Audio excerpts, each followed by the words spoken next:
नमस्कार दोस्तों, कैसे हैं आप लोग। हमारे YouTube चैनल श्री जीवन मंथन में आपका हार्दिक स्वागत है। बछ बारस का व्रत भाद्रपद माह के कृष्ण पक्ष की द्वादशी और कार्तिक माह के कृष्ण पक्ष की द्वादशी को किया जाता है और बछ बारस की कहानी सुनी जाती है।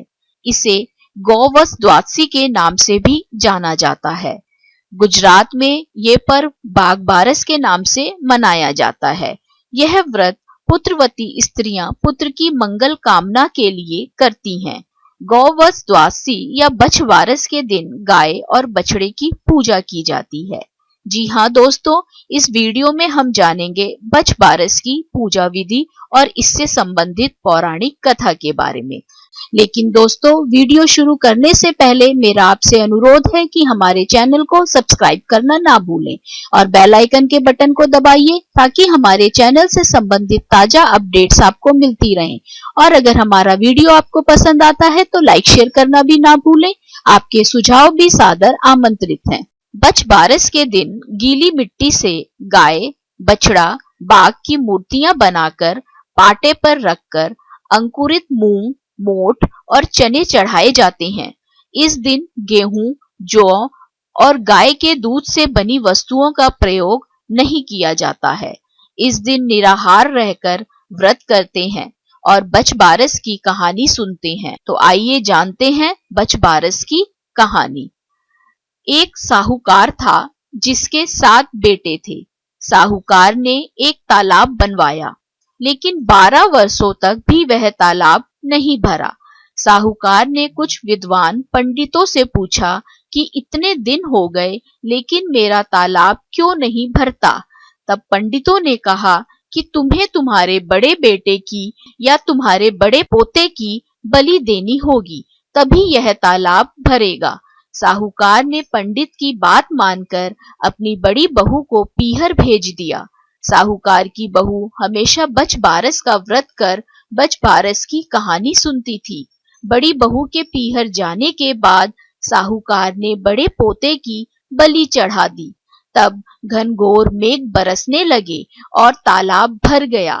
जब साहूकार तालाब की पूजा करने जाने लगा तो लोग भी उसके साथ तालाब की पूजा करने जाने लगे।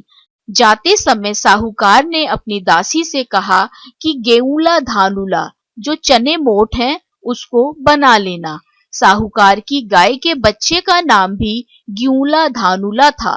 तब उस दासी ने गाय के बच्चे को भी ग्यूला धानुला समझकर पका दिया।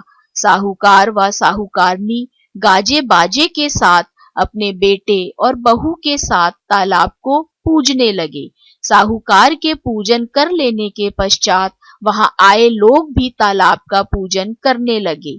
उसी वक्त जिस पोते की बलि दी गई थी वह गोबर में लिपटा हुआ मिला और आकर कहने लगा कि मैं भी तालाब में कूदूंगा। उस बच्चे को देखकर साहूकार ने कहा कि मैंने तो इसकी बलि दे दी थी जिससे ही तालाब भरा था, लेकिन गाय माता ने हमारी लाज रख ली और हमें हमारा पोता वापस लौटा दिया। अपने बेटे को देखकर बहू भी बहुत खुश हुई। तब साहूकार दौड़ा दौड़ा घर वापस आया और अपनी दासी से कहा कि गाय का बच्चा कहाँ है। तब दासी बोली कि आपने गेऊला धनुला को पकाने के लिए कहा था, तो इसीलिए मैंने उसे पका दिया। यह सुनते ही साहूकार क्रोध से तिलमिला उठा और अपनी दासी से कहने लगा, अरे पापिनी, तूने यह क्या अनर्थ कर दिया।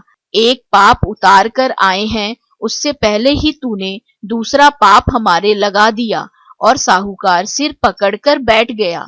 साहूकार और साहूकारनी सोचने लगे कि अब गाय आएगी तो उसको क्या जवाब देंगे। साहूकार ने एक हांडी में गाय के बच्चे को डालकर खड्डे में दबा दिया।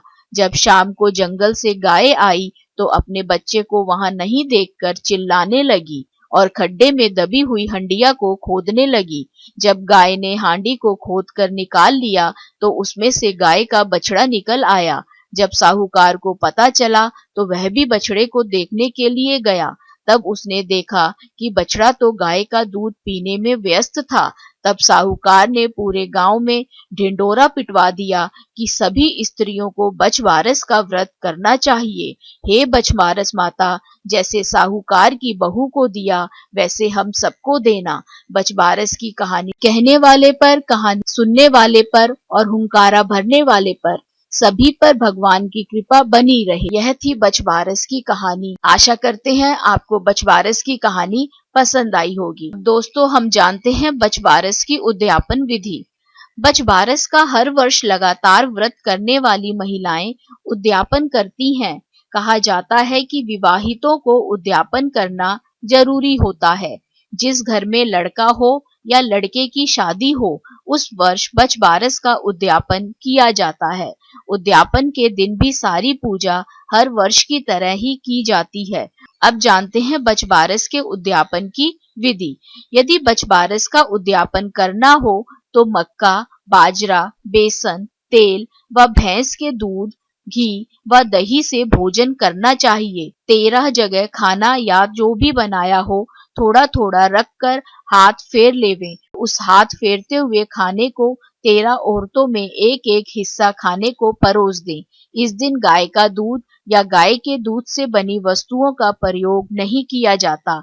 एक थाली में खाने का सामान रखें, उस पर बेस और श्रृंगार का सब सामान, मेहंदी, चूड़ा, काजल, रिब्बन, बिछिया 11 या 21 रुपए रखकर हाथ फेर कर सास, ननद या जेठानी को दे दें।